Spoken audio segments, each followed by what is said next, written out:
The Haunted Mask, Chapter 16. Sabrina uttered a shocked cry and staggered back, pulling herself from Carly Beth's grip.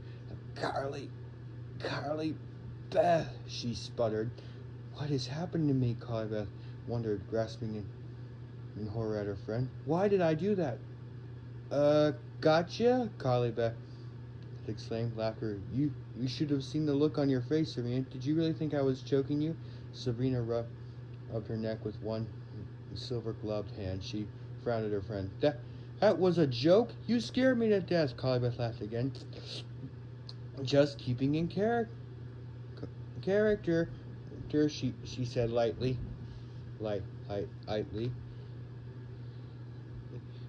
Pointing to her mask. I like scaring people, you know. Oh, usually I'm the one trembling in fear. She picked up the bag and broomstick, fixing her head on fire. Then she hurried up the nearest driveway toward a well-lit house with a happy Halloween banner in the front window. Does Sabrina believe it was just a joke? Carly Beth asked herself as she raised her hopping back and rang the doorbell. What on earth was I doing? Why did I suddenly get so angry? Why did I attack my best friend like that? Sabrina stepped up beside her as the front door was pulled open. The two blonde kids, it's a boy and a girl, appeared in the doorway. Their mother stepped up behind them. Trick or treat, Sabrina and Carly Beth called out in unison. Oh, that's a scary mess, the woman said to her two children, grinning. And Carly Beth, what are you supposed to be, a cat? The little boy asked Sabrina. Sabrina meowed at him. I'm Catwoman, she told him. You don't like the other one, the little girl exclaimed to her mother. It's too scary. It's just a funny mask, the mother reassured her daughter. Too scary. It's scaring me, the little girl insisted. Carly Beth leaned into the entryway of the house, bringing her grotesque face up to the little girl. I'll eat you up, she growled again.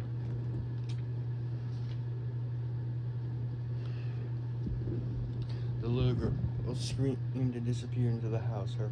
Her brother stayed wide-eyed at Carly Beth. The mother quickly dropping the candy bar in the girl's bag. You shouldn't have scared her, she said. She has nightmares. Instead of apologizing, Carly Beth turned to the little boy.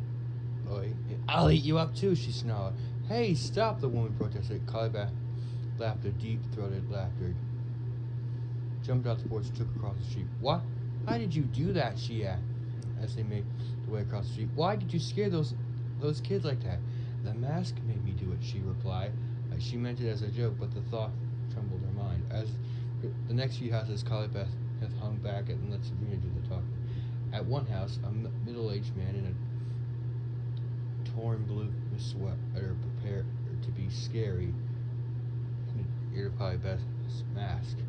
Her wife insisted that the girls come inside so they could show their elderly mother their great costumes. And Carly Beth groaned loudly but followed Sabrina into the house. The old woman gazed at them blankly from her wheelchair. Carly Beth growled at her, but it didn't appear to make any impression. On their way out the door, the man in the torn blue sweater handed each girl a green apple. Carly Beth waited till they were down the street, then she turned, pulled out her arm, and heaved the apple at the man's house with all her might. It made a loud thunk against this angled front wall near the door. I hate getting apples on Halloween, Carly Beth declared, especially green ones. Carly Beth, I'm worried about you, Sabrina cried, eyeing her friend with concern. You're not acting like you at all. No, I'm not a pitiful little frightened mouse anymore tonight, Carly Beth thought bitterly. Give me that, and she ordered Sabrina and grabbed Sabrina's apple Like, hey, stop! Sabrina protested, but Collie Beth arched her arm and tossed Sabrina's apple at the house. It clanged noisily and hit the aluminum gutter. The man in the tore her sweater poked his head out the door. Hey, what's the big idea? Run! Collie Beth screamed. The two girls took off, running at full speed down the block. They didn't stop until the house was out of sight. He grabbed Sabrina's shoulders and held on, struggling to catch her breath. You're crazy, she gasped. You're really crazy. It takes one to know one, Collie Beth said playfully.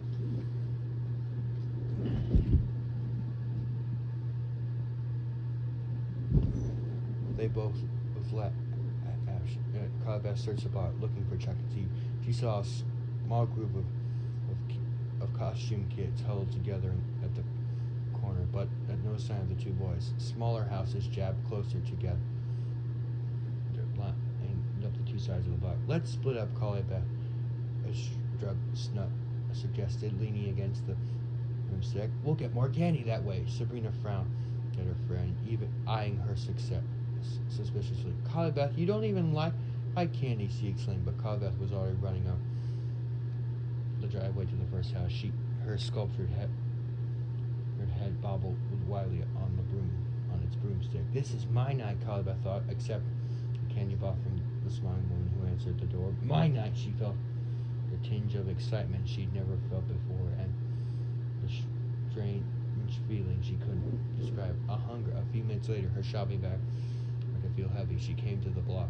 She hesitated to the corner, trying to decide whether she should go to the other side of the block, across the street, and go on the next block. It was very dark there. He realized that the moon had once disappeared behind the black clouds. The street light was out, probably burnt out.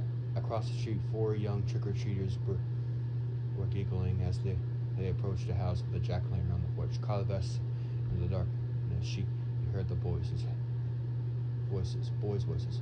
Chuck, Steve, no, the voices weren't familiar. They were arguing about where to go trick-or-treating. One wanted them to go to the house and call a friend. How about a little scare for you guys? Collie Beth thought a smile appeared across her face. How about something to remember this Halloween night? She waited, listening until they were a few feet away. She could see them now, 2 mummies. Their faces were wrapped in gauze. Closer and closer, she waited for the perfect moment. Then she burst out from the shadows, uttering an angry animal howl that startled the air. The 2 boys gasped and jumped back. Hey! One of them tried to shout, but his voice was caught in his throat.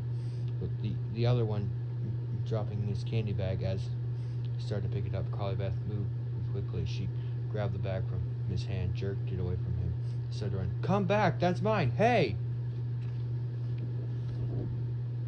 Their voices were high and shrill, filled with fear and surprise. As she ran across the street, Collie Beth glanced to see if they were following her. No, they were too frightened. They stood huddled together on the corner, shouting after her, holding the stolen candy tied her back. In her free hand, Collie Beth tossed back her head and laughed, a cruel laugh, a triumphant laugh, a laugh she had never heard before. She emptied the boy's candy into her own bag, then she tossed his bag to the ground. She felt really good, really strong, and ready for more fun. Come on, Chuck and Steve, she thought. It's your turn next. The end.